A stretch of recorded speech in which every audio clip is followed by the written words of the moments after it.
ছিল? ওমর আল ফারুকের আকীদা কেমন ছিল? আর যারা বিশ্বাস করেছি রাসূল স্বাভাবিক আমাদের মতো রক্ত মাংস গড়া একজন মানুষ, রাসূল পৃথিবীর জমিনে যতদিন ছিল রাসূলের বইয়ে আমরা ঈমানদার ছিলাম, তারা আবার রাসূলের ওফাত হওয়ার সঙ্গে সঙ্গে পুনরায় পূর্বের ধর্ম ফিরে গিয়ে মুরতাদ হয়ে গিয়েছিল।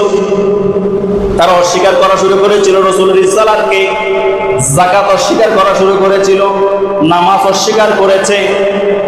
এভাবে ইসলাম থেকে তারা আলাদা হয়ে গিয়েছে।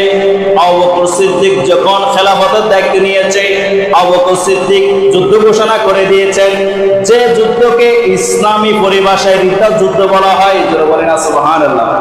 যে রাসূল মৃত্যুবরণ করেছে, রাসূল মারা গিয়েছে, রাসূল আর আমাদেরকে দেখবে না, আমাদের কোনো কল্যাণ আসবে না, এই আকীদা নিয়ে আকীদা সম্পন্ন ব্যক্তি যারা ছিল রাসূলের পর্দার পর পরে তারা আবার মুরতাদ হয়ে গিয়েছে।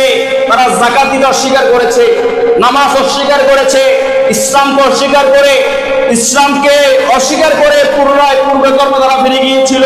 আর আবু বকর সিদ্দিক তাদের বিরুদ্ধে যুদ্ধ ঘোষণা করে যুদ্ধ করেছেন। সুবহানাল্লাহ।